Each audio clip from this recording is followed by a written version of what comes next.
Yo, yo, yo, what's up, everybody? Welcome to Talking Trek, the official podcast of Star Trek Fleet Command. It is good to see you all on Thursday. If you are in Discord watching us, let's have our typical server sound off and get them out there. We have a lot to talk about tonight. We have a lot of features to discuss. We have a lot of special guests to bring on. We have a lot of sunshine and rainbows. So let's get started with your favorite part of the show and mine, in the first 5 minutes anyway, the Talking Trek server sound off, starting with Thurkin on server 14, Engineer on 89, Shinzola on 153, Silvertab on server 40, Longview on server 20, Tarpy on 70, Jason Cash on 13, Dragon Keeper on 40, Papa Smurf is somewhere, Noon Whistle on 29, Bail Bomb on 17, Timothy on 73, 93. Boy, these server sound offs are really hard. And we have Sherlock Holmes Slice on 27, server 55, Ricob TV. Certainly is typing. Come on, let's get those server sound offs going. Oh, you know why? It's because we're not live on Discord. We're only live on YouTube, but we can fix that. We can fix that. Thank you to all those of you who are watching on YouTube and giving us our server sound offs. Everywhere It Matters on 56. Dragon Keeper, I thought you were on 40. That's why I said you're on 40. Did you not type 40? Well, you're 53. Okay, Dragon Keeper has figured out how to jump servers. He's on server 53. You guys, it is the opening week of Into the Mirror Universe Part 2, and we are excited about all the features and everything that we see. Starting up in 15 seconds, server 56, Kara Fitch. Ransusi, you're on server 27. You're confused. I am too. It's because I have to start Discord. But we're recording. We're doing it live. And we're doing it without our favorite kitty cat. Hello, everybody. Welcome to Talking Trek, the official podcast of Star Trek Fleet Command. I am your host, Griffin, sitting in for the kitty cat himself. And I'll tell you what's going on, and we will fix it. But I have a video presentation prepared, and I forgot that you can't do it on Discord and YouTube at the same time. But we are recording the show. The podcast is rolling, and we will get on Discord in just a moment. But first, ladies and gentlemen, getting right to it. No muss, no fuss. You're never going to believe this. Back from his extended vacation, where I'm sure he went to fabulous places, please welcome your favorite community manager and mine. He is here, the one and only Obsidian. Hamster is here. Everybody. What? Hello. Really happy to be here. Really ready to talk some Mirror Universe. I love that. Hamster, welcome back. It's so good to see your smiling face. Are you excited for all the wonderful things that you had a chance to miss? Or are you bummed because you're gone and all of a sudden everybody's happy? That is some pretty random timing, right? Well, my vacation wasn't super duper glamorous either. I think there was some rumors going around that I was off, lying on a beach somewhere. Clearly not the case. Well, before you tell everybody where you were, because we all thought that you were lying on a beach everywhere. I was lying on a beach last week and the week before. I missed almost 3 weeks of the show and participating. I did bring a photo of my vacation that I can share with you right here. And as you can see, didn't get too far away from the game. Unfortunately, here I am in beautiful Hawaii, Oahu, Four Seasons, and I just couldn't get away from starting some armadas, unfortunately, which is, what are you going to do? The person I was with, not very happy about it, but that's why I had to sneak off in the corner, Hamster. Sometimes you got to find the corner of the pool section if you're going to play that game and just sort of pretend to be working. You know what I mean? Oh, I hear that. That sounds actually like a spectacular vacation. Mine was less so. I actually spent mine moving. So I was I think, and you might have some pictures.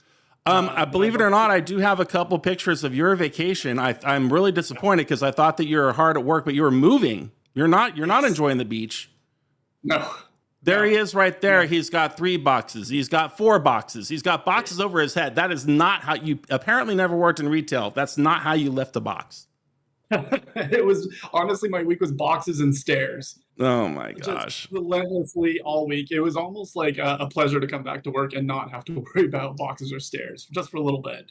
So I'm happy to be back. And honestly, this is a heck of a week to come back to. It is. And before we get started with those details, we are recording the podcast. We're going to push pause on the recording for a minute, and we're going to jump over into the audio Discord. So, Hamster, if you want to join me over into the Talking Trek studio, I will start a show, and then we'll invite everybody in. This is sort of like your gold chat, everybody. This was your shenanigans that we might post on YouTube, on Twitch, or on our Patreon channel later. But now let's all head back over to that Talking Trek studio.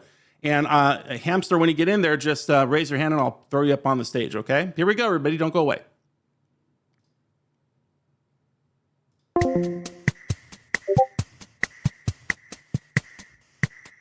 Into the Mirror Universe Part 2, ladies and gentlemen.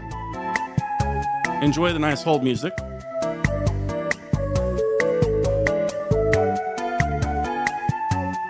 Your call is important to us. Someone will be right with you.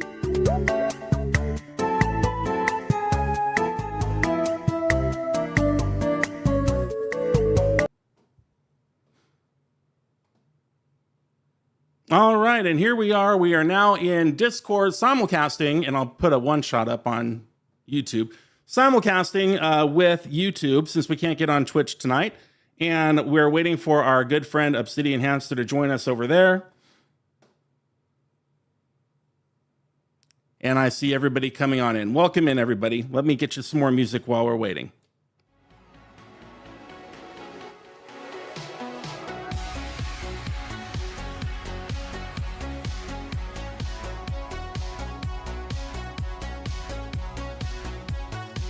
Welcome in, everybody. Welcome to Discord and Talking Trek, the official podcast of Star Trek Fleet Command. It is Tuesday, July the 11th, and we are exploring into the Mirror Universe Part 2 with your favorite community manager and mine, Obsidian Hamster. Hamster, how you doing, pal? I made it for the studio channel. I'm happy to be here. You did. Let's hear it for the Hamster.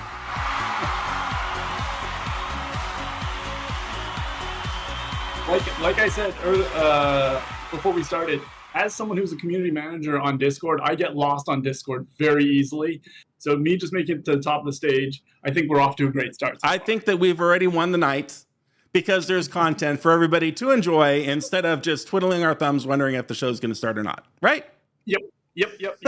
I love this energy. I love this momentum. Let's keep it going. I love your theme song, and I'm glad we brought that along. Speaking of theme songs, I have some very special information for everybody. Now that we are on both YouTube and Discord, we have a little breaking news for the game, and we are going to go to the Star Trek Fleet Command Community Manager News Desk with your favorite hamster, Obsidian Hamster, with more information on this breaking development. Hamster, what do you have for us?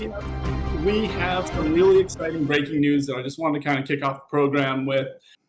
For a lot of this week, in our event store, we've been hearing a lot of people talking about the cooldown for Mirror Picard and Mirror Data.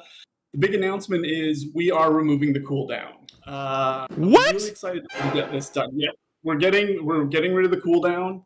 Players now, I mean, you can get, I think Picard is still limited to, 1 unlock, but Mirror Universe Data will be unlimited.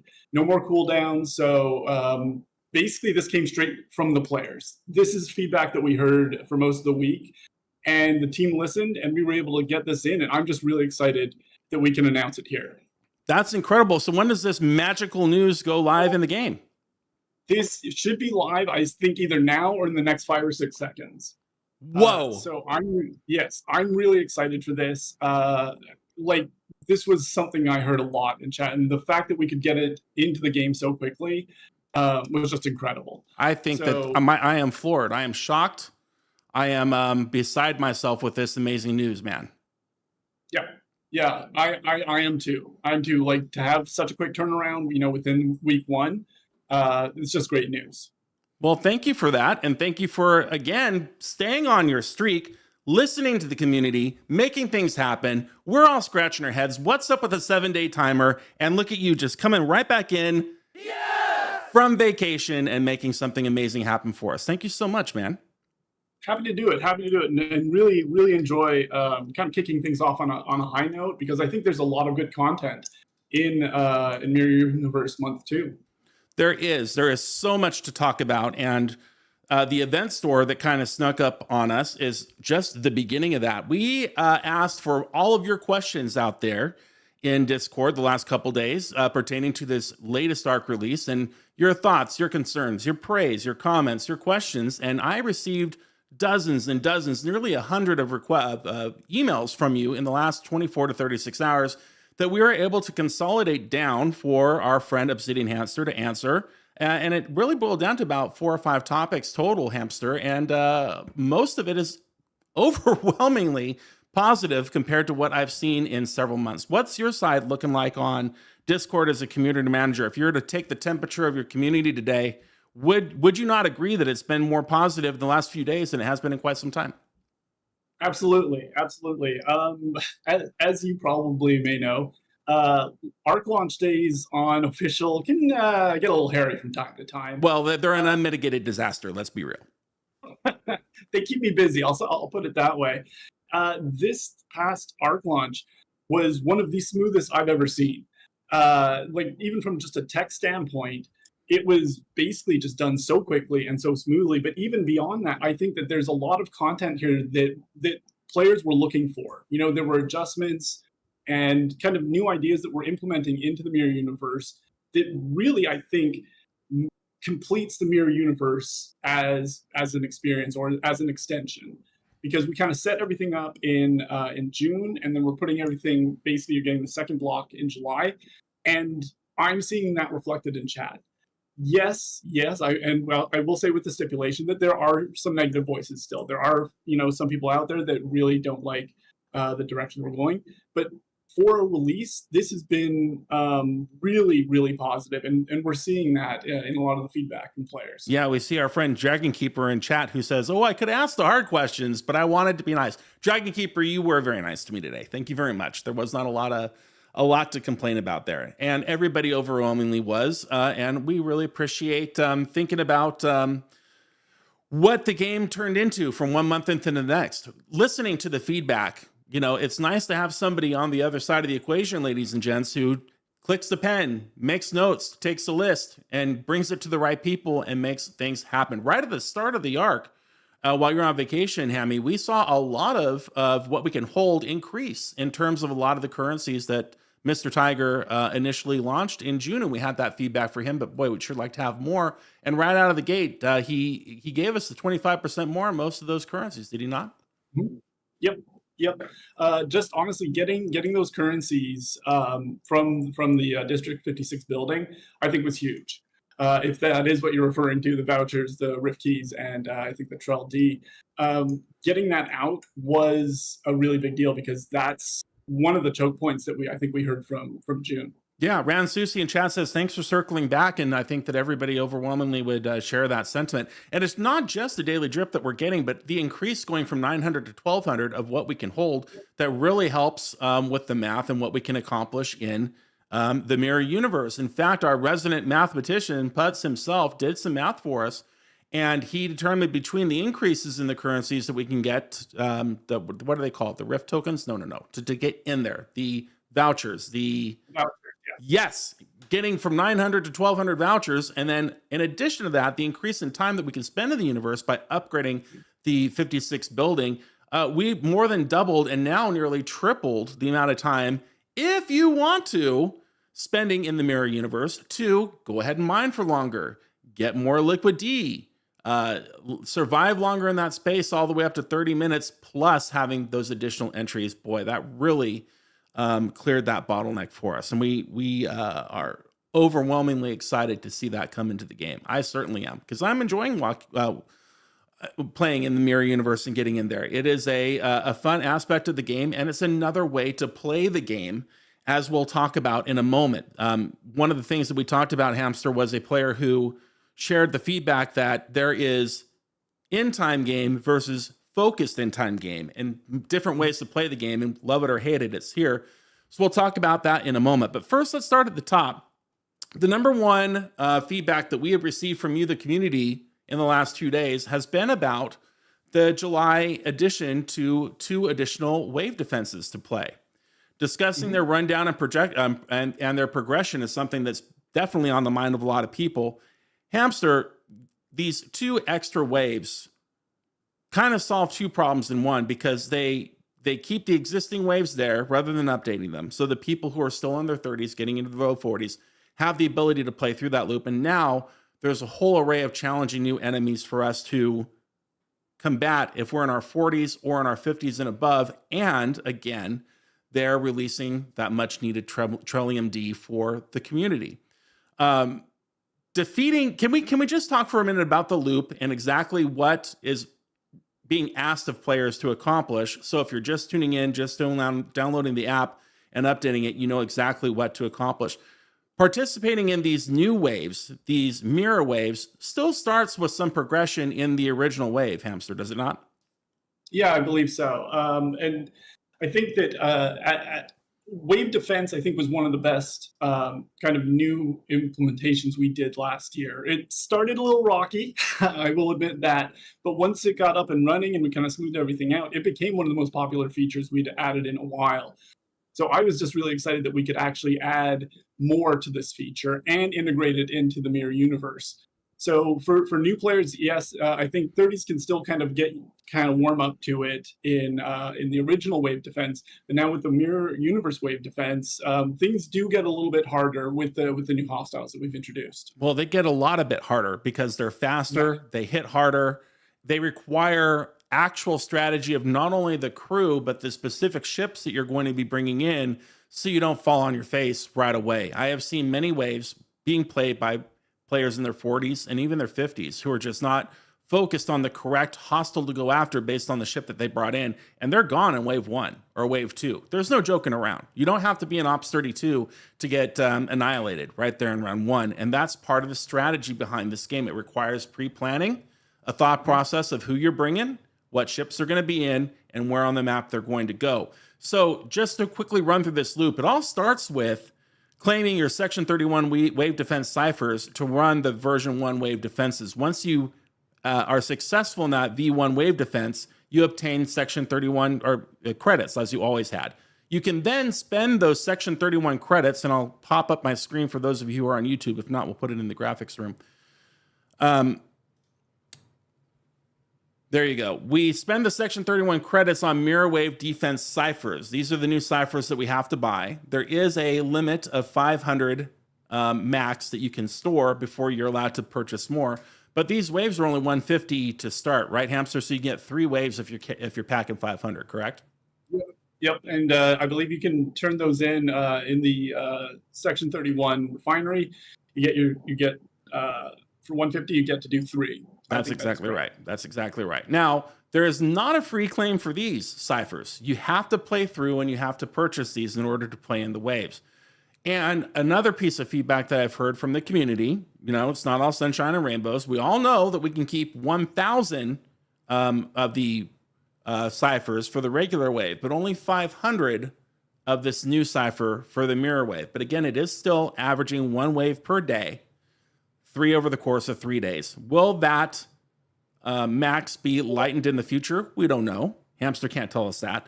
But we have seen historically in the past that things like this are circled back, especially here in 2024, and they are revisited based on game balance and player feedback. So if you're one of the many people who asked that question, well, what about getting 1,000 instead of 500? You just have to wait and see. Let's focus on maximizing what we do in this mirror wave now with the credits that we have. Hamster, I will tell you, though, it is a choking point. I'm trying to start waves today, and none of my alliance can because they spent them all yesterday, Yep, and I totally understand that. And I'd also like to point out that we did have those 5 free runs that we put in the promo code earlier on, because we knew that, with the 3-day cooldown, which there are, and I can't really say anything official, but there's already discussions about, whether or not we'll adjust that. regarding any more kind of sourcing, I can say that coming next week in the Season 8 of the Wave Defense Battle Pass, there will be the option to get more of the mirror wave defense. Oh, you only get 150 every 3 days? I thought you got 500 every 3 days. So that claim that I claimed, and I have 23 hours and 25 minutes before I can see what's inside there again, I guess that's only good for 150, not 500. The max is 500. So yeah, people are really struggling to participate in these new waves for that reason. I can totally understand that. Of course, you can go out there and make an in-app purchase. I mean, just saying. But if you're not there for that, and if you're free to play, yeah, one every 3 days is kind of harsh. So I'm sure that we'll circle back and look at that. Anyway, once you participate in that wave and you beat it, you have the chance of getting more of the Trillium D, which we all want and need and love. And you also get Section 31 mirror credits. Now, this, Hamster, is the currency that we now use to go down here in the faction store and unlock so many cool new things that Mr. Tiger put in there for us, like the field repairs. Yep. Field repairs are super cool. I love seeing the faction rep. I don't know if everybody feels the same way, but I love seeing the big boost of faction rep there. But I think, honestly, the thing that I'm most excited about is seeing the forbidden tech as an option in the Section 31 faction store. That is super exciting. They are, they're grindable basically in day one. I don't know if we've ever done that before with forbidden tech, but this was kind of huge, and I'm just stoked that we could get those in there. Certainly not with epic forbidden tech. The Agony booth is what you can grind for in the Section 31 store, and that will take your FKR reputation all the way up to 500 at max. It'll increase your whole health by 4,000 at max. It increases Apex barrier against non-Armada hostiles, which, we're all kind of scratching our head first. Well, where is that? It's all for PvP. Well, here you can get a max of 2,000 Apex barrier for your non-Armada hostiles. And it increases damage against non-Armada hostiles by a max of 3,000%. So the Agony booth definitely brings some agony for the PvE side of the game, which is great. And again, that is completely sourceable through this Section 31 store, through grinding on the mirror wave defenses, provided that we can play more than one every 3 days. But I'm sure we're working on that. The Mirror Syndicate XP, 7,500 XP for the Syndicate with the 1,200 pull is really great. I mean, I think that might be one of the better sourcing other than, what is it? There's one where you can get more than 7,500 at max at one of the ships, but 7,500 is great on a daily pull. These field repairs are amazing once you get involved with them, Hamster, because what do they do for us? Not only do they keep us alive longer in these systems, but we're not spending currency on repairing our ships. My Tritanium has never been more full. When I click this button, I don't spend the Trit on it. Yep. And I think that it pairs really well with basically the increased difficulty of the wave defense, because now all of a sudden, if you need to that quick repair, that's what these things are for. They're there to get you back in the fight. Without, as you noted, without needing to spend Trit. And as a higher ops, like higher 50s ops, I understand the need for Trit. So I think these are fantastic. I agree. I have a couple of them myself, and I absolutely love them. The number 2 most asked question is about the field repairs themselves. And we see that 9 of them made it into the game, but I received so many. Where's my pylon? Where's my this? Where's my that? Is game design stopping with obviously we can't tell the future officially and make announcements here, but is game design stopping at just these 9, or can we expect more of these in the future? Well, I don't want to say anything for 100%. And I honestly, I'm picking up what you're laying down. I want one for my Sanctus. That's the one that I want. These were kind of the initial offerings with the uncommon ships. I can say pretty confidently that there are discussions about where we're going to go next, if we're going to expand into epics or not. But I've heard the exact same thing over on official. They think the tech is pretty cool, but there are different ships that they want to apply it to. And I like I said, I'd love to see the epics in there next. I think that we all have stuff to look forward to there, and I'm certain that they will do a lot to improve the gameplay that we're all experiencing. I love how they work just like cloaking. You hit a button, no muss, no fuss. I love how the cooldown time decreases based on the level of your ship, We saw that on stream yesterday or the day before when we were testing these for the first time. I have a level 45 Corvus, who only takes 7 minutes on the cooldown instead of the original 10, for example. So there is a lot of benefit to unlocking that particular skin, and I love that. I love that they're available for the ships that they are, and I'm looking forward to seeing more. Chayla, just to circle back to one of the questions I brought you, Chayla73 yesterday in our DMs asked, just to put a pin on this last topic, is Scopely working on other sources for mirror wave ciphers, because it can take up to 3 runs for especially the lower level players to finish the SMS. Everybody has that 30 kill limit on their SMS to do these waves. So are there plans being talked about or discussions being made on sourcing these beyond just this trip of the 150 every 3 days? I think there are discussions, but I think in the interim and more immediately, like I said, they will be coming more. They will be sourced in the season 8 of the Wave Defense Battle Pass. Okay, great. Coming. So that is in the interim, but also, like I said, we're talking about what else we can do to kind of get more of these ciphers into players' hands, because you're right, it takes at least 3 attempts for some of the kind of Ops 40s, Ops 50s players to kind of get through a wave. So it makes sense to me.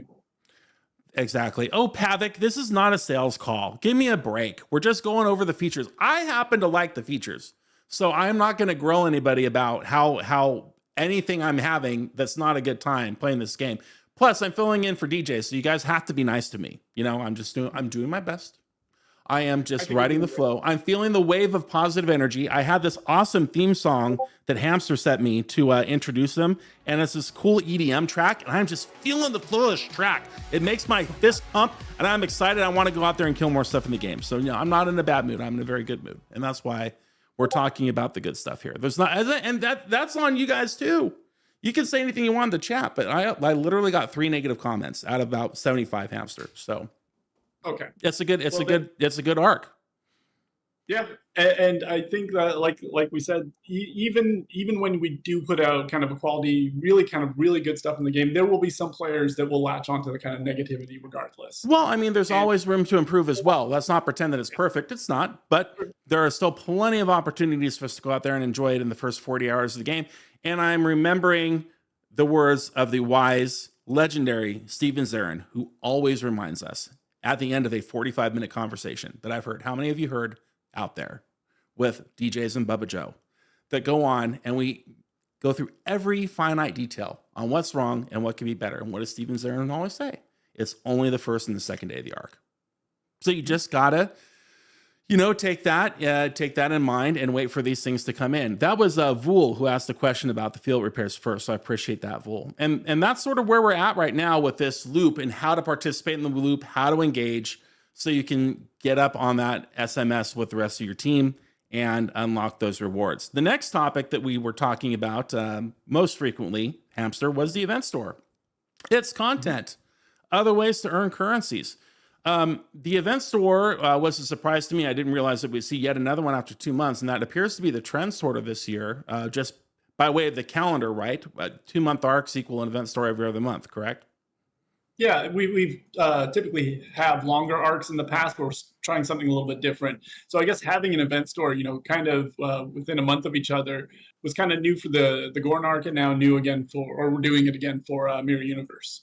Dragon Keeper, the event store is not trash. There are a lot of great things in the event store that are not trashy. Oh my goodness. Well, there it is. Anyway. I don't know, but about trash, I think there's some really solid things in this event store. Like the Fleet Commander chair alone is pretty awesome. I like seeing that in the event store, just kind of blew my mind. Yeah, Spectre reminds me that he loves trash. So that explains what's going on with Dragon Keeper. Makes sense. Zev X asks, I am also loving this arc, OH. The G5, G6 split is welcomed as there is a premium. That happened while you're gone too. I know you heard about that, right? The split between G5 and G6 on select servers for the SLBs. I just want to say I was so annoyed. First off, I was so happy that it happened, but I was annoyed I wasn't around here to celebrate the breaking up of the brackets. You wanted to be the one to give that announcement, and you had to delegate it because you were busy buried under boxes. Correct. Oh man, what a nightmare. Oh, I'll play the boo for you. Thank you. Thank you. Anyway, he continues. I was wondering about the cooldown for the Mirror Data Mirror Card Event Store. We talked about that. He also asked about the 40 shards. Is there a explanation, or are we looking at the max? This is the first time we've seen a 40 shard limit on the previous month's officers in the event store. So is there a philosophy or something new that we're trying there at home office that can help us understand what's going on with that? I think just with everything that we stacked into the event store, because I think that there is a lot more this time around than there have been in past event stores. Like there's some kind of really new stuff.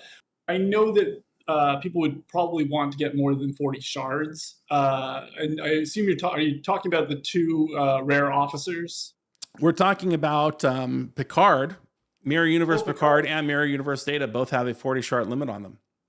Actually, I don't think that's accurate. I think that Picard has basically an unlock. Okay. It's like a one unlock. But Data, I believe, Mirror Universe Data should be unlimited now. So I think the difference would just be Picard being the epic. And that would be why we're kind of limiting it to 40 shards or one unlock if you don't have them already. Now, I have the game on screen. When I logged in this morning, and you can see at home if you're watching that I did participate in both of these unlocks, I had a red badge at the top, which had a 40 shard limit on there, and I don't see that now. So we'll just have to stay tuned and wait. If you're in chat and you haven't pulled that, if you see those or don't see those, please let us know, because that would be a big development. Some people, and I quote Hamster, some people might want to get more than 40 shards. Are you crazy, man? Some people want to get 200 of these shards. I didn't say they didn't want to get more shards. That's right. Well, hopefully the opportunity is out there, and it's really great that cooldown is out there. But yeah, the event store is very diverse, as we'll see when we look through it. There are a lot more things in here that were not before, first-time things that we can unlock that we never have, including an in-app purchase that we've never been able to unlock an in-app purchase like we can in the event store this month, right? Hold on, I'm getting pinged real fast. Blame me if something's wrong. It's my fault. I'm the substitute. So, save yourself. Yeah, sorry. It was regarding the cooldowns of the event store. I get in trouble so often on these shows because I will say something that I'm not supposed to say. And I'm currently getting yelled at about something regarding so just to reiterate, you were talking about the 40 shard limit. Yes. For Picard. Yes. Yes, I'm being told that we just got rid of the cooldowns. Oh, there's 100 limit on Picard now. Okay. Sorry. That did change. I'm not crazy. I'm not the only one who saw that. Okay, good.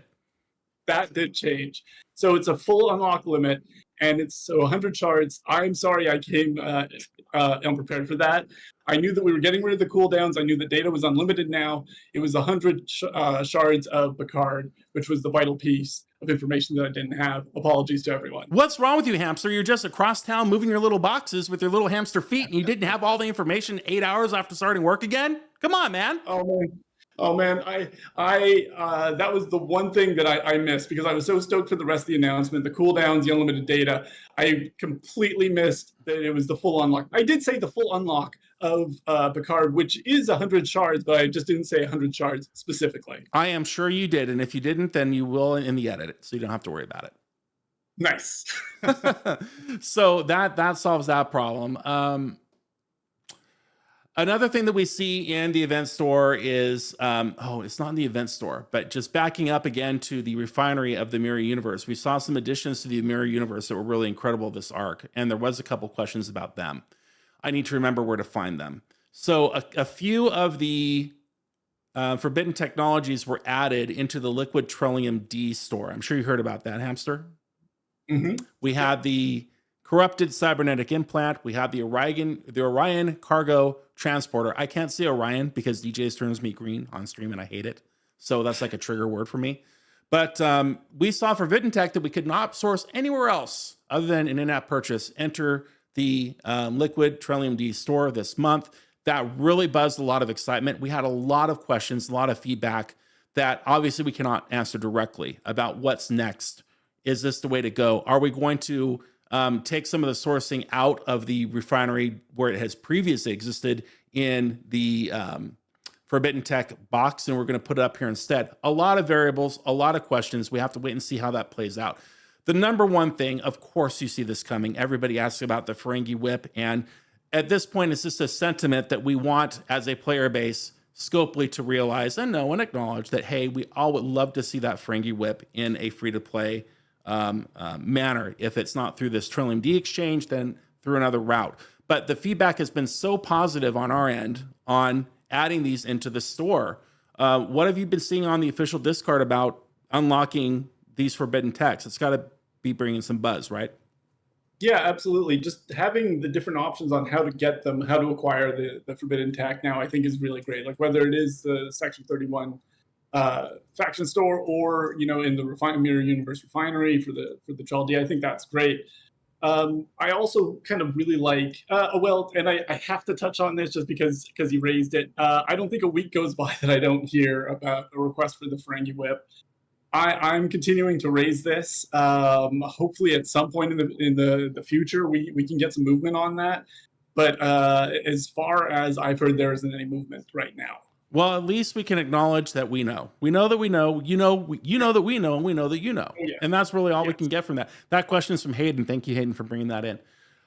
Let's see here. We also had several questions about the event store loot appearing or not appearing in the Battle Pass, as well as the weekend ticketed events. Now, we just touched on what has changed with the Battle Pass in this month of July and the new sourcing that's included with that, which I think is good for the mirror, the mirror waves.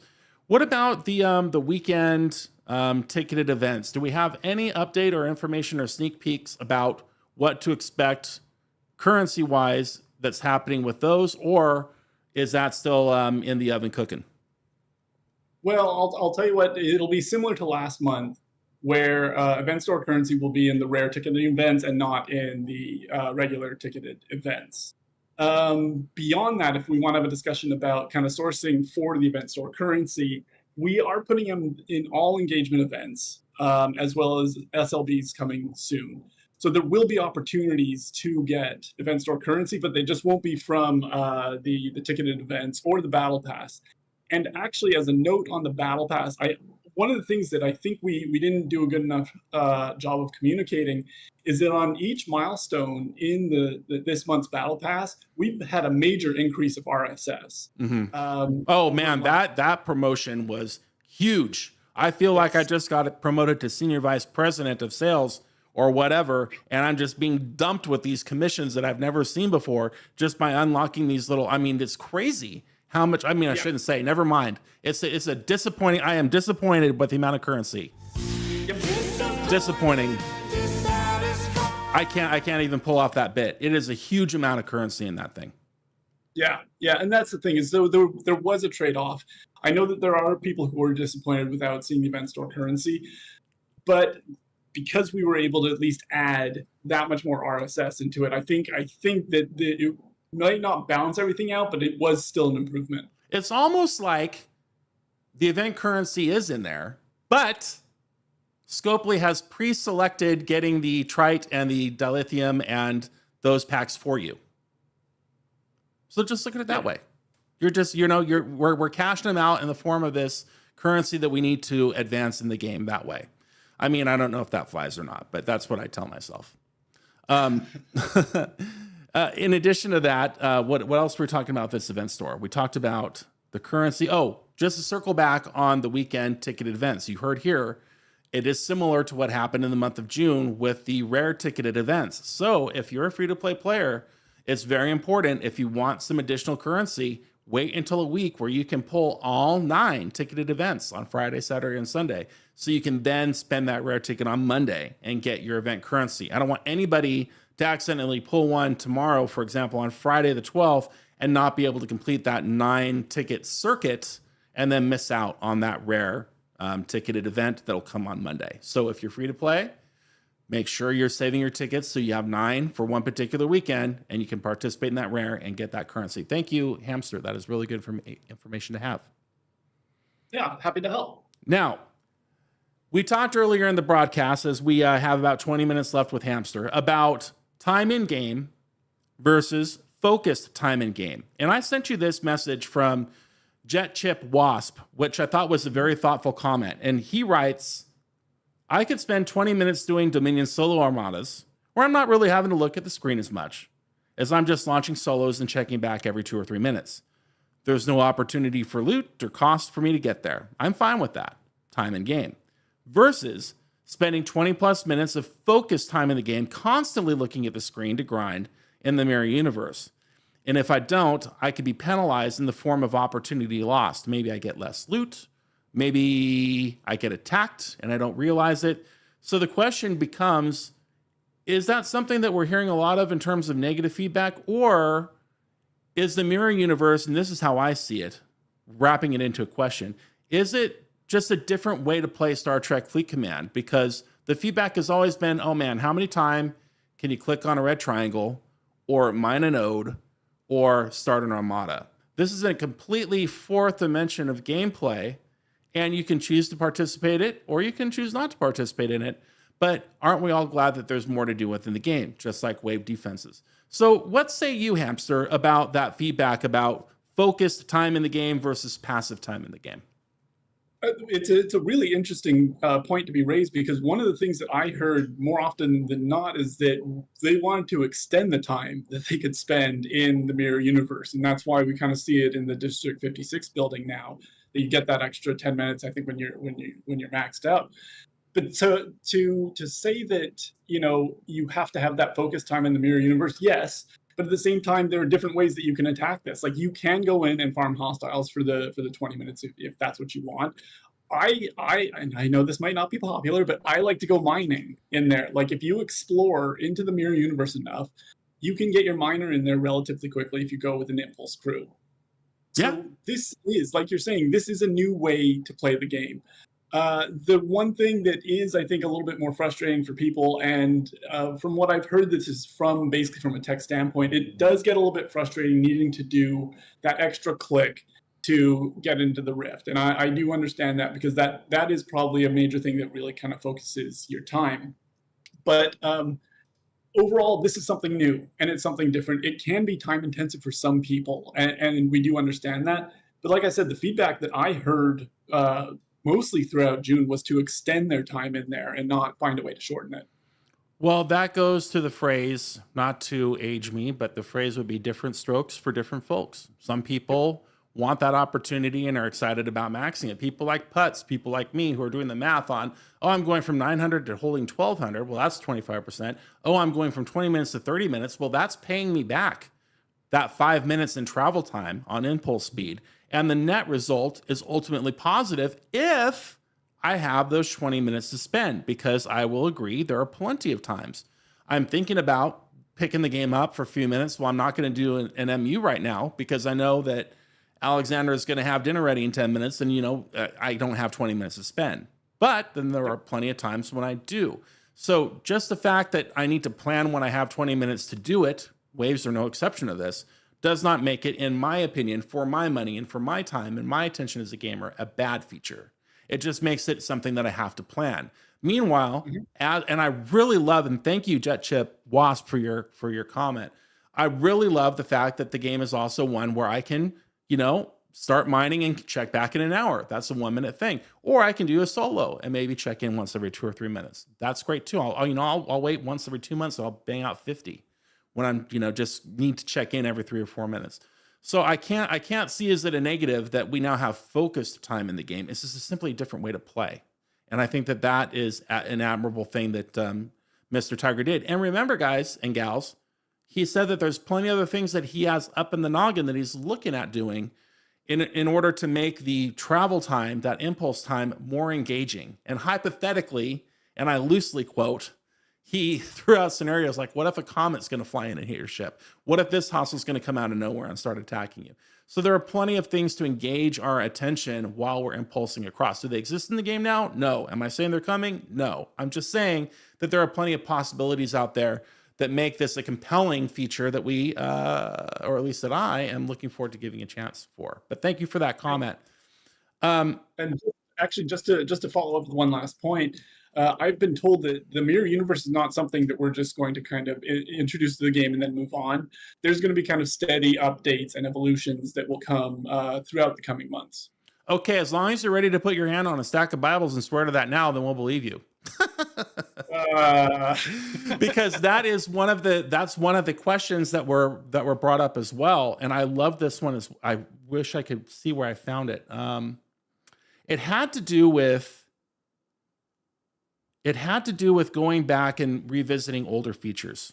And since you opened that door a little bit, I'll ask it for you. It's on the list here, but it had to do with, and I will find who said it. I apologize, but the gist of it was, hey, we're looking for ways to bring older currencies back into the game, as Mr. Tiger did and game design did with this Trillium D store, which I love. We talked about this on DJ Stream, everybody, on Tuesday. And if you didn't see it, by the way, there are just so many loop ending possibilities here where you can, where is it? I'm staring at it right now. I know I'm staring at it right now, but you can finish the Outlaw loop. You can finish the Voyager loop, and there's one more in there. Why can't I see it? I'm totally the Mantis. The Mantis loop, where for literally like, what was it, 700 trillion D or less? I forget. 300 trillion D? I forget. You can like get a week's worth of supply or a crazy amount of syndicate SP with your Trillium D. So Tiger has made a point, and he did tell us last month, oh, I forgot to put that in. I'm going to put in something for you guys to close some loops out in July now that there's new stuff.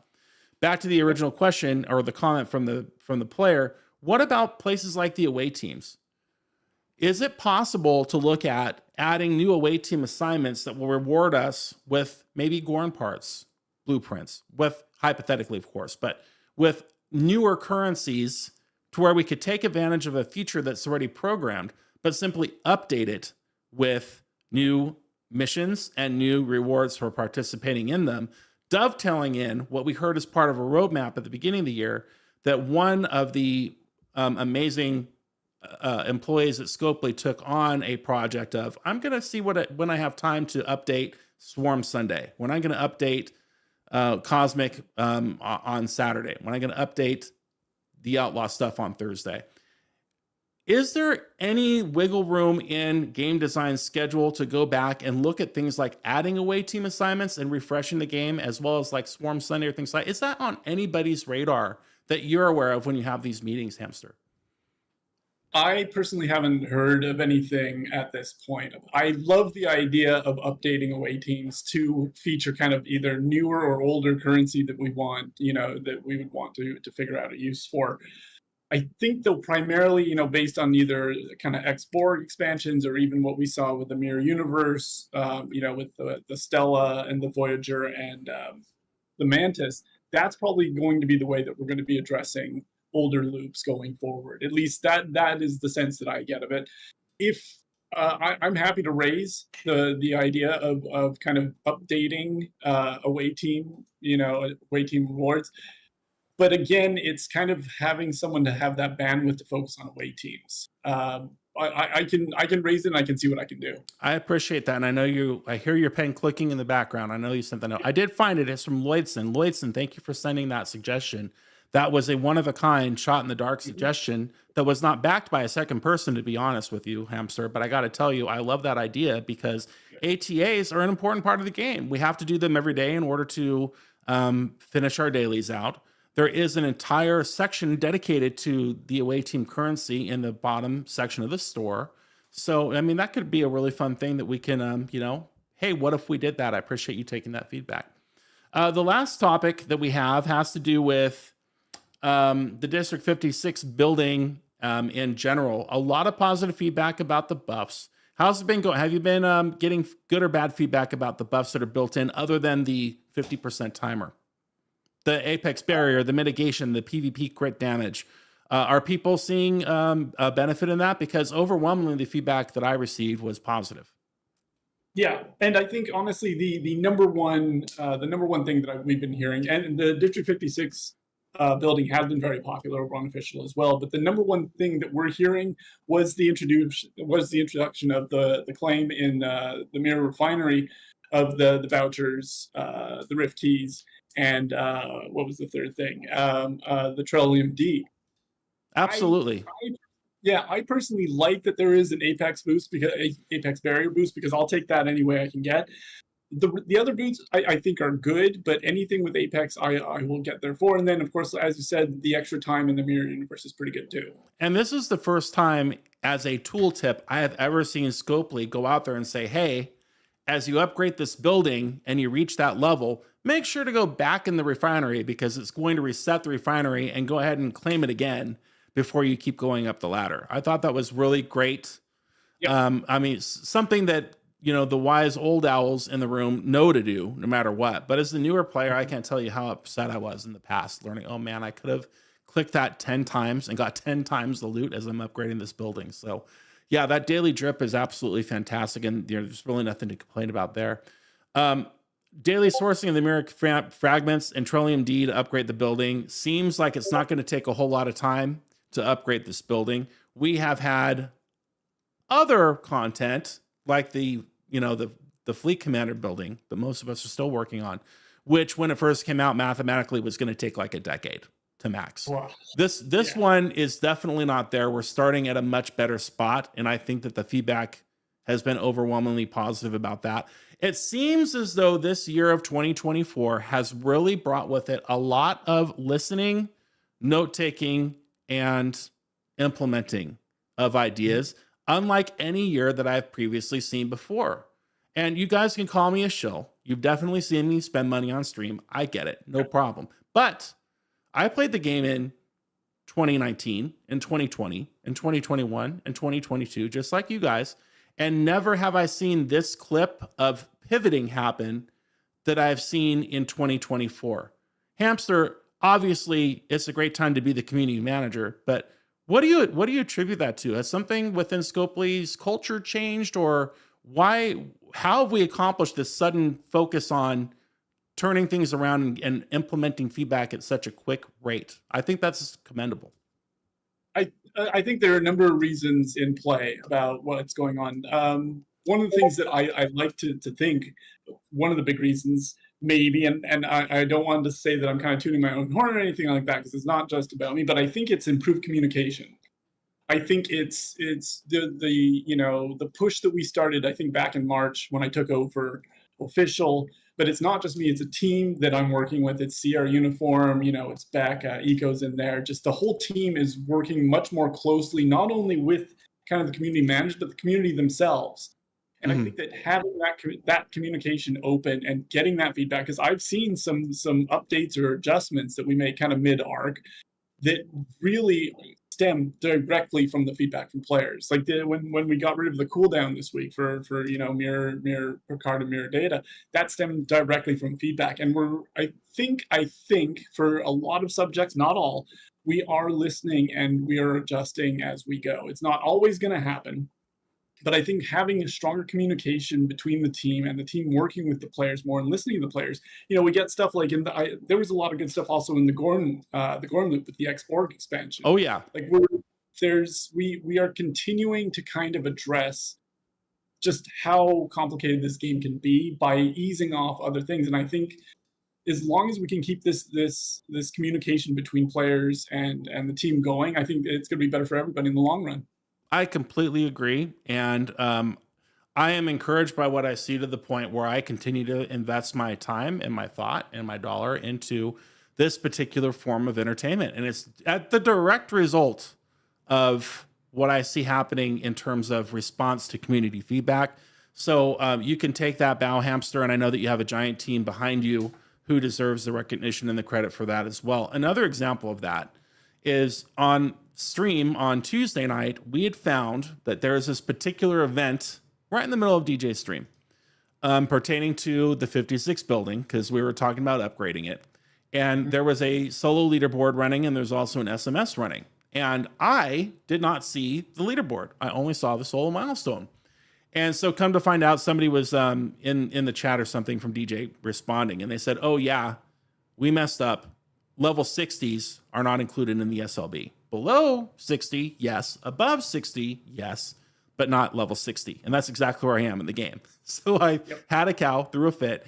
And lo and behold, here I get this in-game news today, and I get a ping from Sierra who said, hey, that's fixed. All the level 60s are going to be compensated, not just with these new tokens to redeem that we get, but specifically what we would have done in the event had we have played our way through. So that's something that I'd never seen happen before. I mean, that exact example I have been through in my Star Trek Fleet Command experience in my life. And I've opened tickets.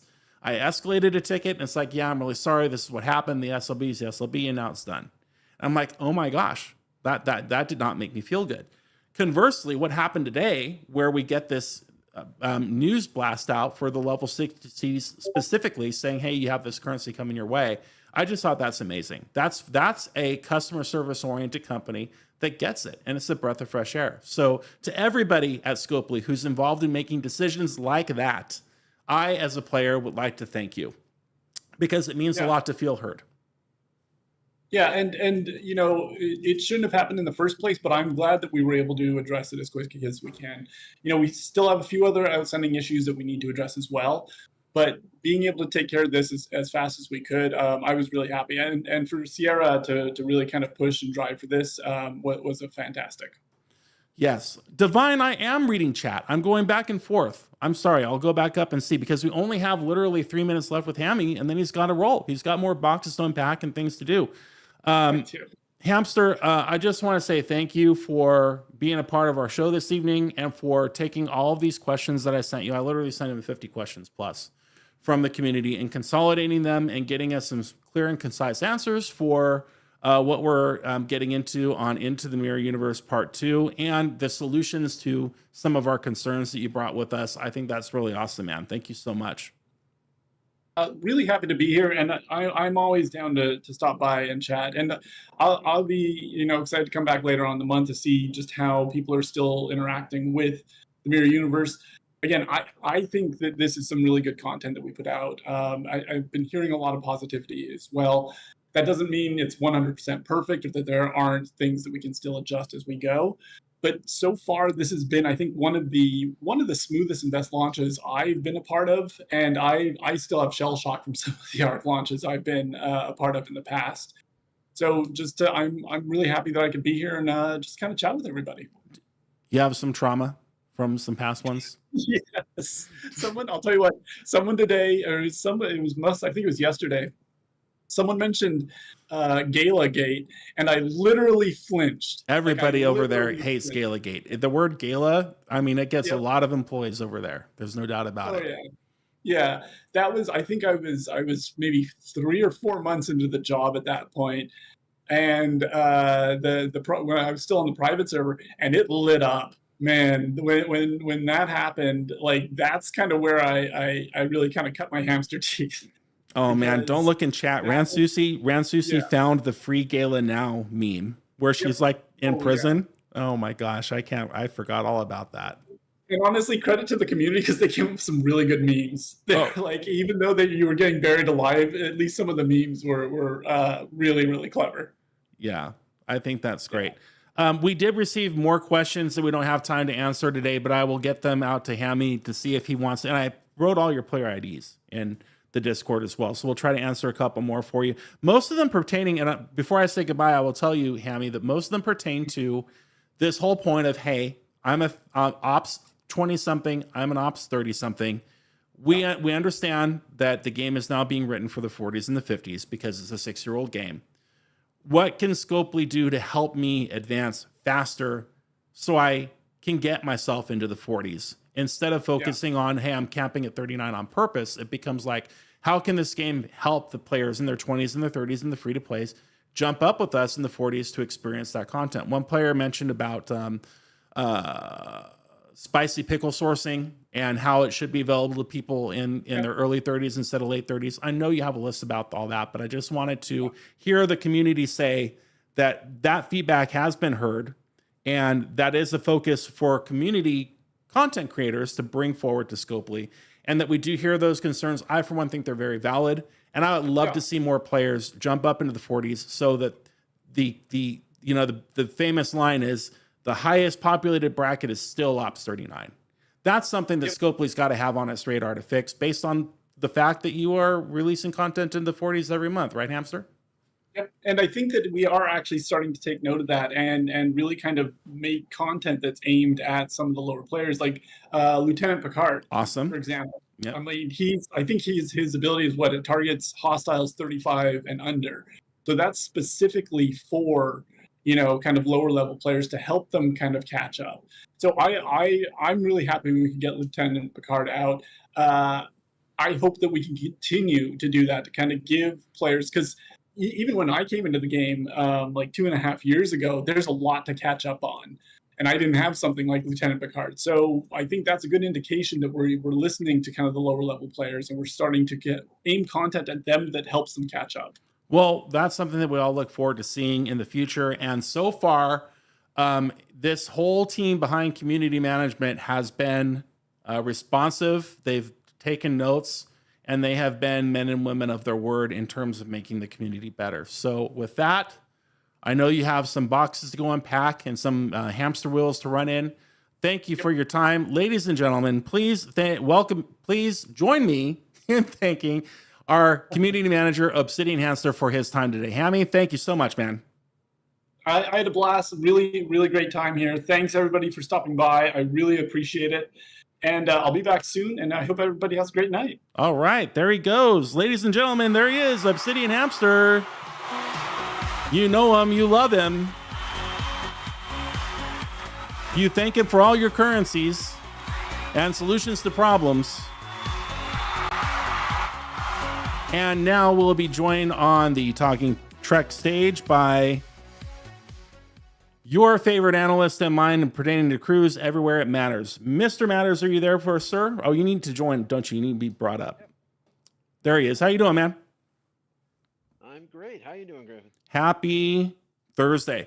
I'm doing fantastic. I mean, I am no kitty cat. I don't have a meow for now. I can't use 100 words when 10 will do. And I'm sure I've been roasted in general chat for not being as good at watching all the feedback that comes through that DJz does. If you're just joining us and wondering who the heck I am, this is Griffin. My name is Griffin from the Talking Trek podcast panel, filling in for DJz tonight. DJz has been in our thoughts and prayers since July the 4th because he has made it publicly known that he had a family emergency with one of his boys, and there has been a hospitalization that's drawn on for literally a week. And to the best of our knowledge, we now know that that young man is on his way back home to dad to rest at home and start the road to recovery. So we'll give a big round of applause for that.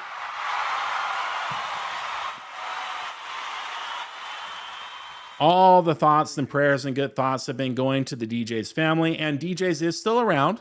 He will be rejoining us very shortly, I am very sure. If there's one thing I know about that kitty cat, you can't keep him away for long. But thank you all. We now have over 370 people between all of our media outlets on watching us live as we record our Talking Trek podcast on this Thursday night, July 11th. I want to thank you for sticking around with me and giving me the opportunity to bring you some new and exciting news straight from Scopely themselves on this Thursday. Thank you for spending the time with us. Matters, what did you think about what we heard about the change in the event store with these officers? I think that's good. I know the community and even me were kind of confused as to why there was these limits and cooldowns and whatever on them. So I think it's good that they removed them. I mean, we've never seen that before. That was definitely a wild hair moment, right?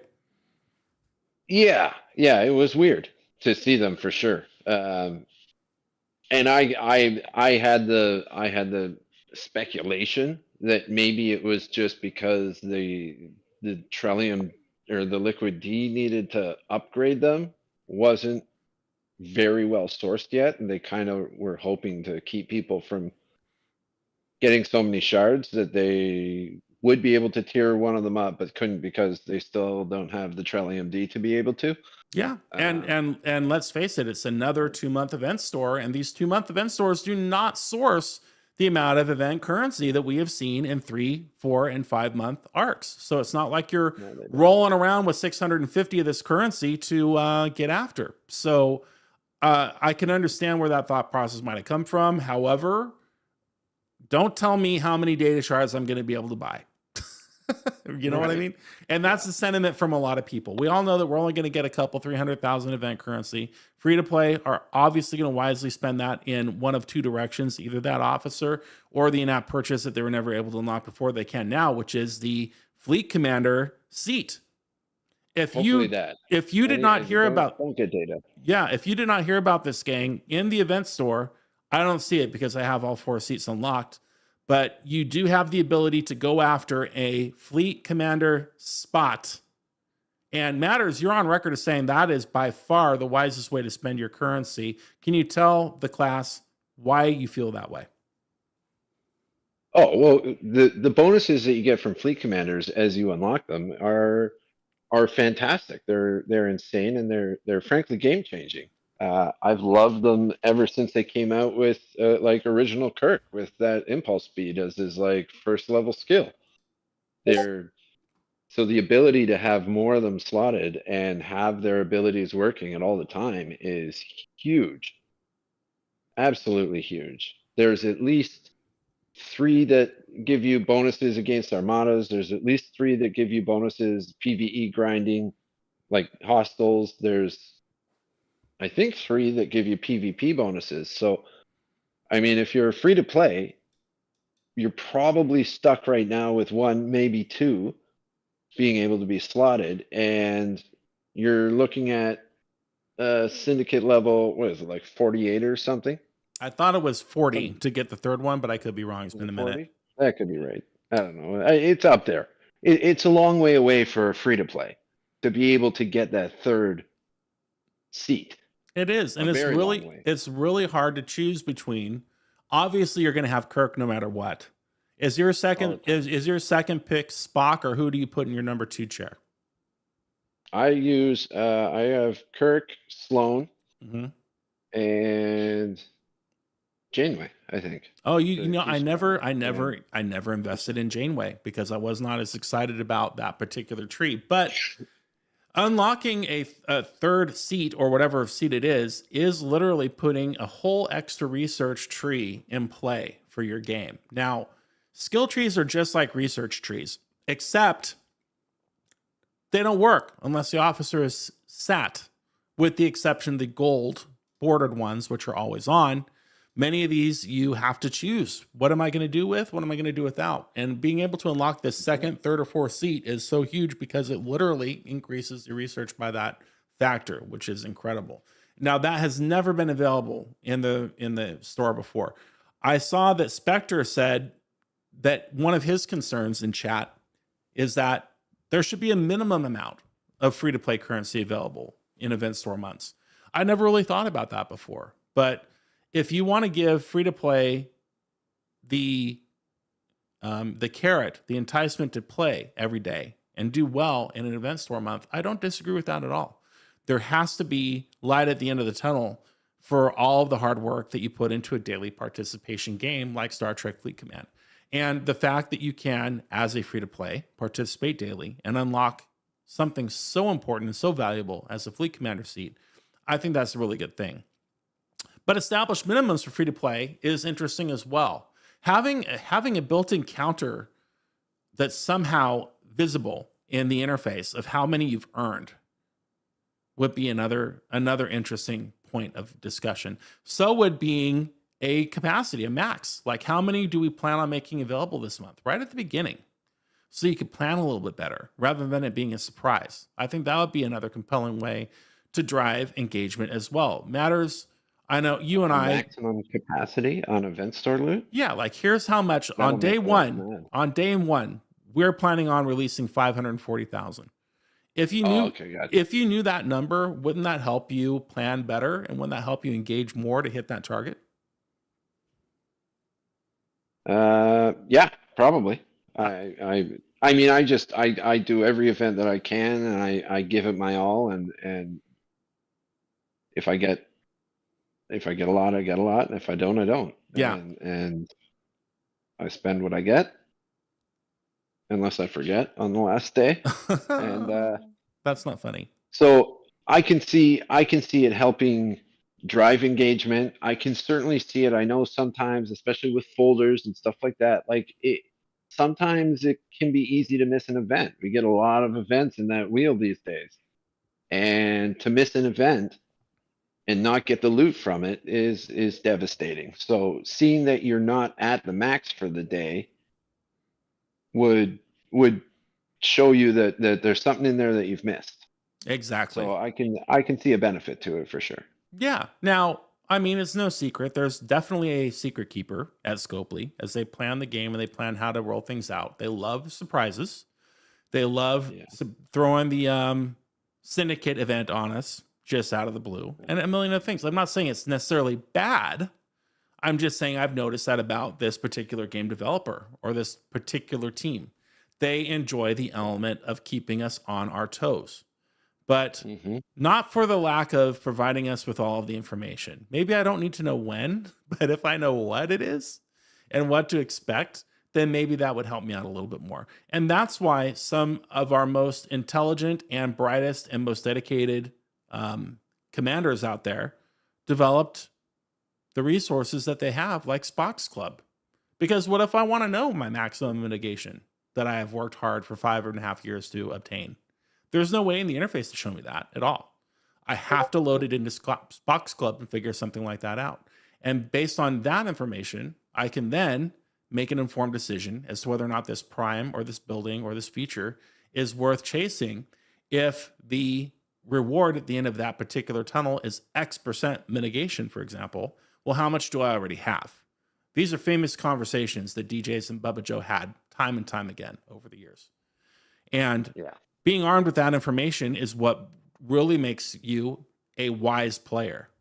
So if you're not utilizing some of those tools, and Spock's Club is one that I just mentioned, that I suggest that you do because it really helps you make better decisions on what you want to chase and what you want to not. And that's why some of you in chat are so much better at this game than me and smarter with your feedback, because you already know if you look at this new building, are these mitigation buffs really going to make an impact in your game, or are they not?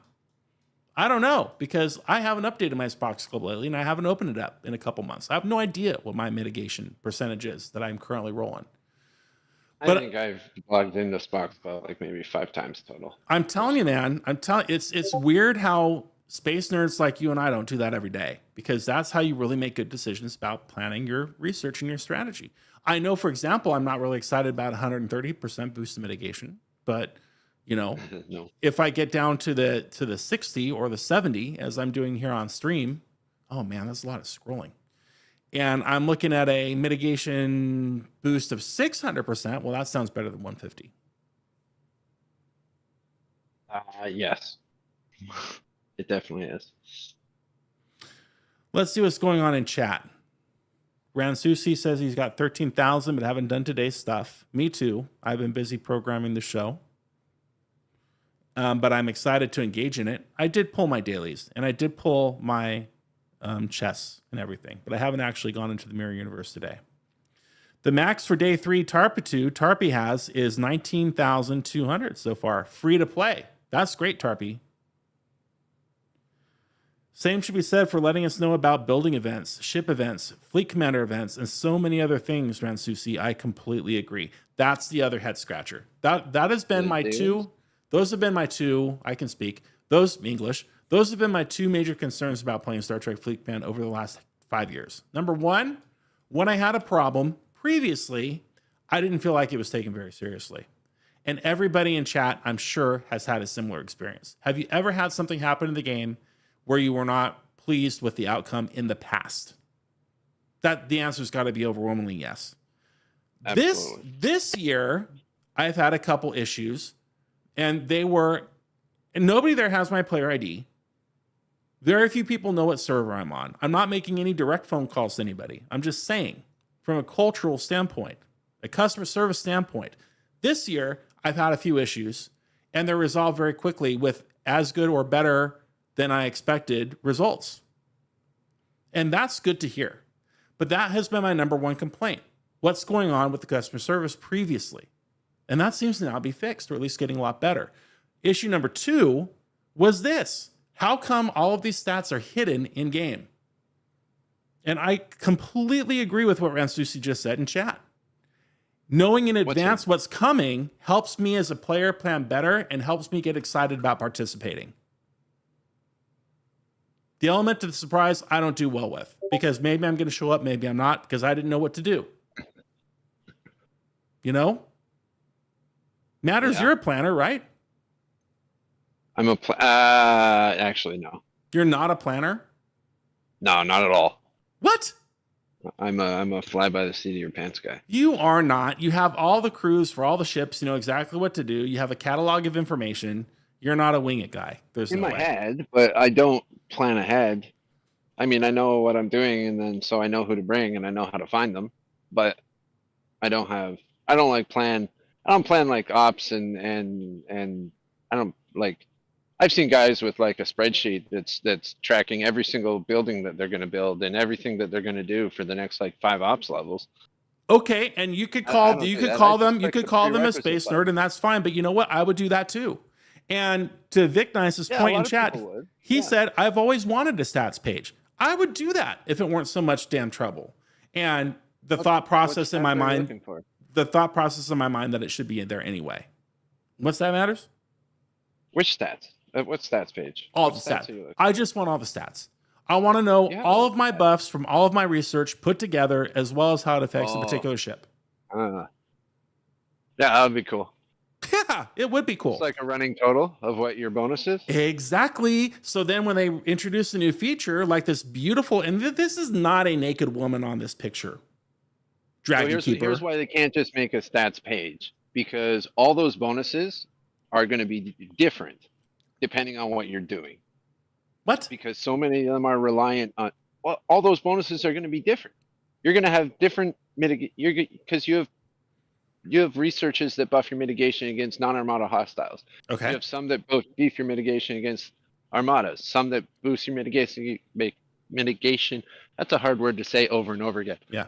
There's some that boost it in PvP. There's some that boost it against Federation targets only. There's some that boost it against interceptors only, et cetera, et cetera, et cetera. So every single fight that not every single, but you can't just have one number that's going to be accurate in all the fights that you do, because you're getting a whackload of boosts, but a different amount of boosts depending on what it is you're doing. Okay, so smarty pants. Yeah, I mean, it can show you the base amount, but that's usually like only like a third of what you're actually getting, depending on where your research is at and what you focused on. So that base amount is what's in the ship stat screen. I could then argue that number one, you're right, but number two, you could add it to a battle log. It could be in a battle log, so at least you can see what did happen after the fact. I would love that. I would absolutely love that information to be in the battle log at the end or the beginning, so I knew what mitigation percent, what all the buffs were that applied to that particular battle. Bingo, solution to the problem. Awesome. No need to do this super convoluted interface with 1,000 tabs. How would they show that? What do you mean? Each round, like Kaylee, you're getting more mitigation every single round with her. So she ramps up as long as they have hull breach, right? So your mitigation in the last round is going to be way higher than the mitigation in the first round, just like the doctor. So doesn't the battle log say? Battle log say mitigates X damage right now, right? Yeah. So you just want them to throw a percentage beside that. Mitigates X damage at this percent buff. I mean, you can. Yeah. You know what I mean? Just giving that information. True. Anyway, not to go on a tirade of hypothetical things that may never change or happen. I'm just saying. My gripes have always been the customer service, which is so much better and is getting better every month. The fact that all of this data, what I'm investing in, I'll tell you a story. The first time I decided to buy a pack matters. If you can think that far back, the very first time. And it said increases X by 100%. And I expected it to double. And so it didn't double. Yeah. And so then I open a ticket and say, oh yeah, well, this is based off of base damage. And I'm like, cool. That was $100. You better have a better answer than that. Like, what do you mean base damage? Where is the base damage? Where do I even see it on the screen? Yeah, it doesn't show you anywhere. No answer. So that's what I'm talking about. But again, that seems to be getting so much better now. And then the last problem is it's always the lag with the game. But we have thousands of people playing this game on multiple servers, and I understand some modicum of lag. And I hear fewer and fewer complaints of you out there, including people in real life and in my alliance, who say I cannot participate in this event or in this X because of lag. I can't log in. I've had that happen many times. But I see those incidents fewer and farther between. I think Dragon Keeper had some examples of that earlier today, but there you go. I've noticed with waves specifically, and I heard someone else say this, so I've been looking out for it, and I have noticed it, but it's speculation. Technically, I got no proof behind it. If someone brings a cube, that seems to create. It feels like that creates way more lag for everybody, not just the guy with the cube. Interesting. See, that's the And I game don't know testing and the why. beta testing that you have to figure out. Yeah, I know, but I mean, no matter how many times I see it happen and feel like it happens, it's still not really scientific. You need to be a coder and work for Scopely probably to figure out if it's actually Beans and Snots in chats said, actually happening. check this out, Matters. Beans and Snots said, they don't want you to know these percentages. So you get stuff like the ion particle with your currency. The ion particle. That's exactly what I'm trying to avoid. So this month in the event store, y'all, there is a ion particle redeem for, I think it's 350,000 of this event store currency, which literally made me throw up in my mouth when I saw it. I'm like, I have to be misremembering this. There's no way that they're offering the ion particle for 360,000, which may be all the event store currency you get, by the way. And then you go into the game and you see where these 3 ion particles, thank you, Shinzola, for clipping that, affect you. And there were a total of 3 researches. And this one that he or she does not have states, consume an ion particle to increase the base damage of your explorer by 20% of base. Yeah. Like you literally count that in single points nowadays. Instead of doing 1 million damage, you'll do 1,000,001 damage. And how much event store loot is that? Your whole cash. Every single one you're going to get this month, probably. And then some. If you're not a spender, you're not getting that. No, you could get half of a card unlock, probably. You can get a couple levels of data, or you can get that. Yeah. So if you're a completionist out there and you really want all 3 ion particles, I mean, more power to you. It's probably why it's there. The feedback that was shared via UltimatDJz was that, hey, this has been requested every single month to put the ion particle in. And that's fine. But I'm just telling you now, if you're in your Ops 20s or 30s and you're within the sound of my voice, do not spend any event store currency on an ion particle because you will not see the difference. And yes, to whoever said it, it's frustrating to not have the total of your buffs in game because you don't know is that good or is that bad. So anyway, second builder is 500,000 scaly back? No way. Where is second builder? I would hope by the time somebody can actually get the ion particle, the ops requirement for it, especially a third one, that they understand the difference between a base damage increase and a net damage increase. Yeah. And that net damage increases don't happen. Ever. Going through the rest of the event store briefly, never spend your event store currency on materials. We know that, right? Gas, crystal, or there are way cheaper ways to obtain that. Please avoid that. Platinum. Yeah, that's definitely a bad idea as well. Always stick to the officers. Always stick to the ship blueprints that are really going to put you over the edge. Okay, yeah.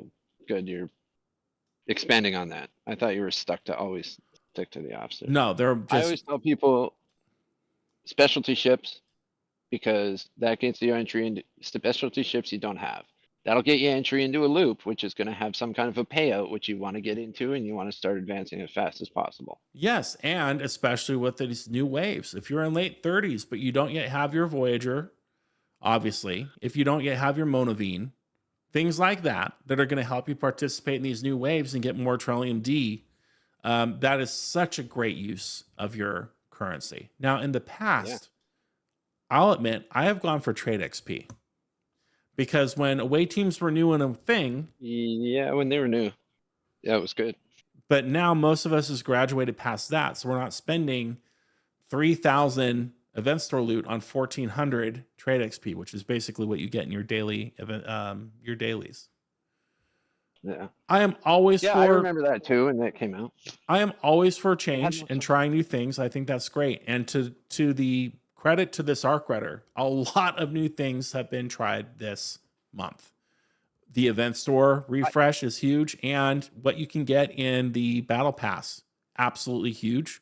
So thank you for trying new things out there. That's great. Mm-hmm. Oh, absolutely. Anyway, that's the NXO one in the event store. People in the chat who don't have it, shout out, because I don't see it, but I'm wondering if that's just because I've got one. Oh, that's a good point. Oh, lots of people are typing now. No NXO1. No NXO1. Obviously, no Eviscerator. No, yeah, I wouldn't have expected the Ripper to be in there yet. I thought somebody had said that the NXO1 was, but maybe it's just the parts for it. Is the I know the spice? parts are there, but they're expensive. Oh yeah, Spectre's right. No Borg cube.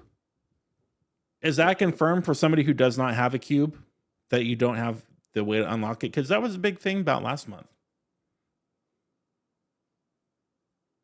Yeah, because it showed up in that one event store, right? After it was released, but the drop in event store currency we seem to get is also huge. Sia, you have to remember the thought process there, and you're not wrong. I agree with you, but that's always how it's been with 2-month event stores. The only problem is that this year, Scopely is loading their calendar up with 2-month arcs, but they did not change the formula of their economy to make up for that fact. And that's the one and only reason why people are having an issue with 2-month event stores, because they're starving for currency.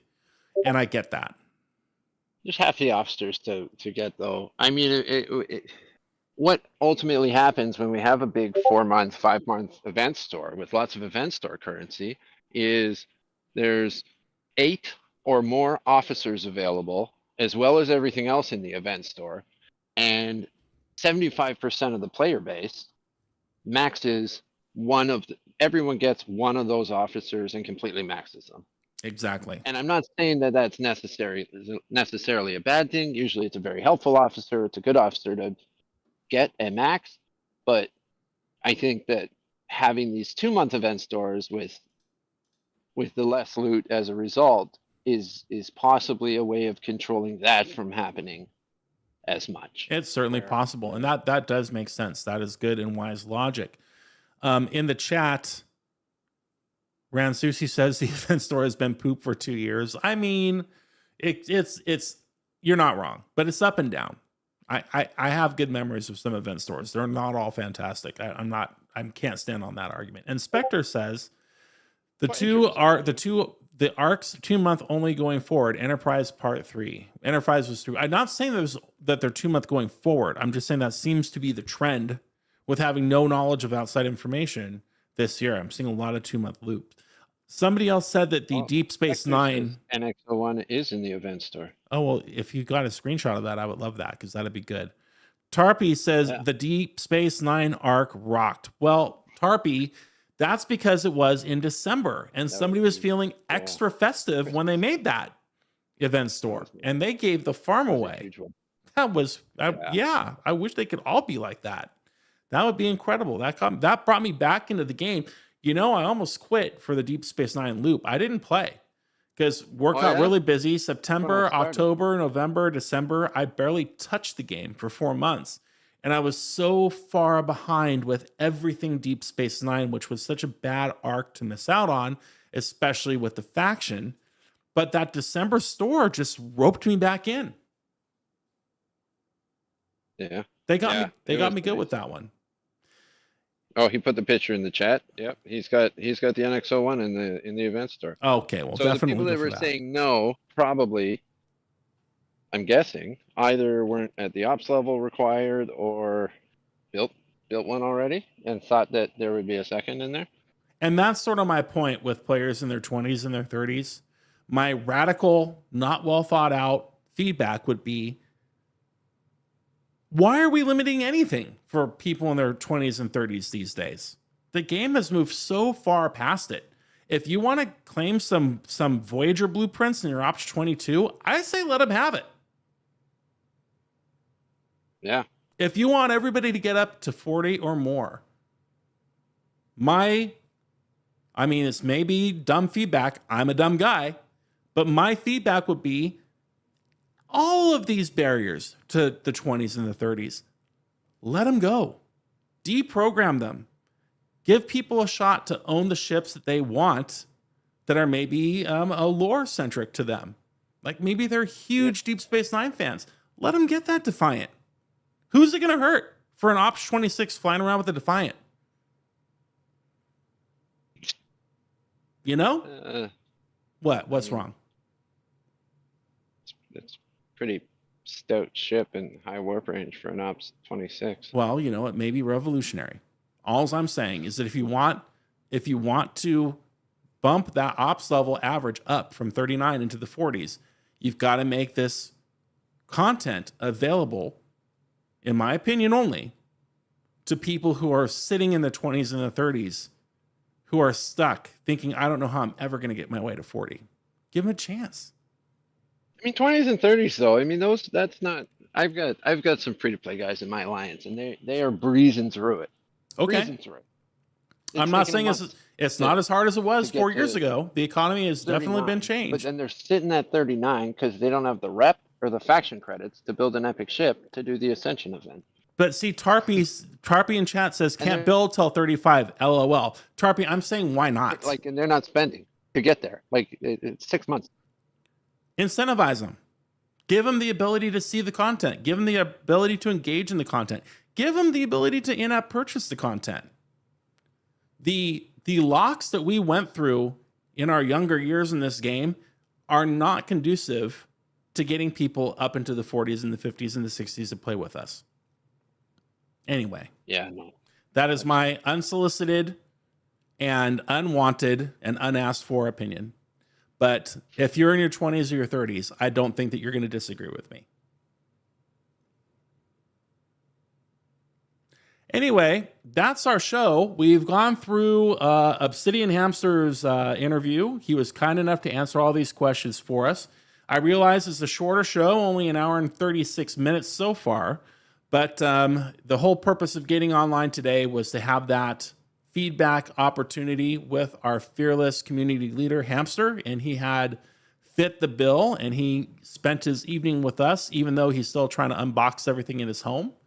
And we really appreciate that. Matters, I really appreciate you jumping on and saying hi and giving it a little bit of analysis after the fact. That is very much needed because, I don't have 3 brain cells to rub together sometimes. I try, but you're certainly more retrospective than me.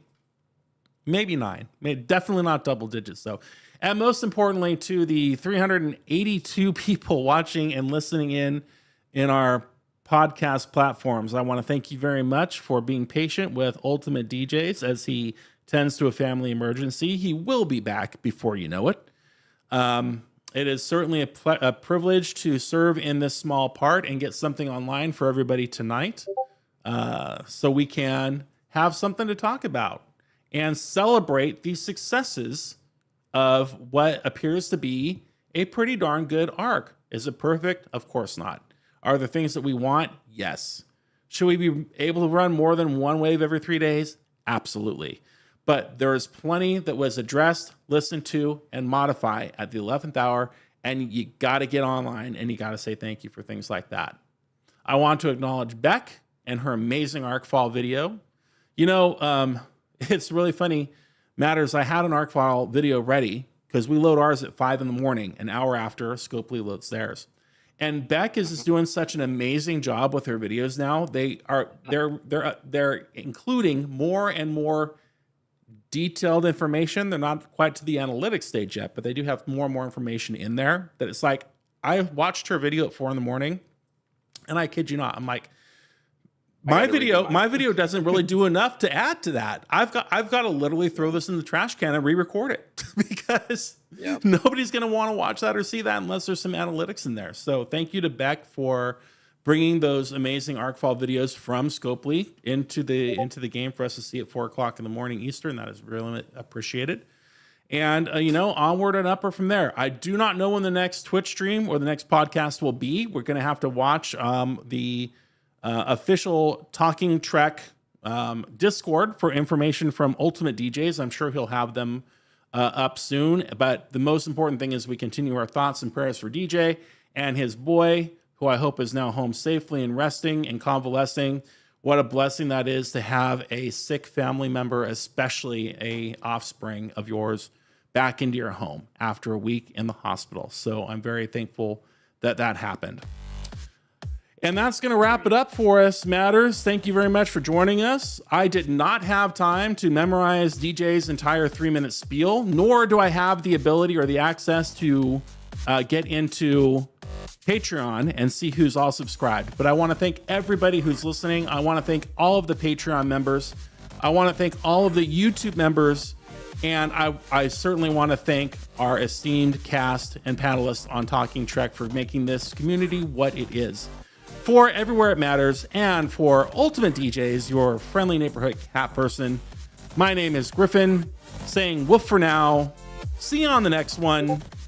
Don't forget to like and subscribe, and go out there and kill some hostiles. Good night, everybody. Good night, everyone.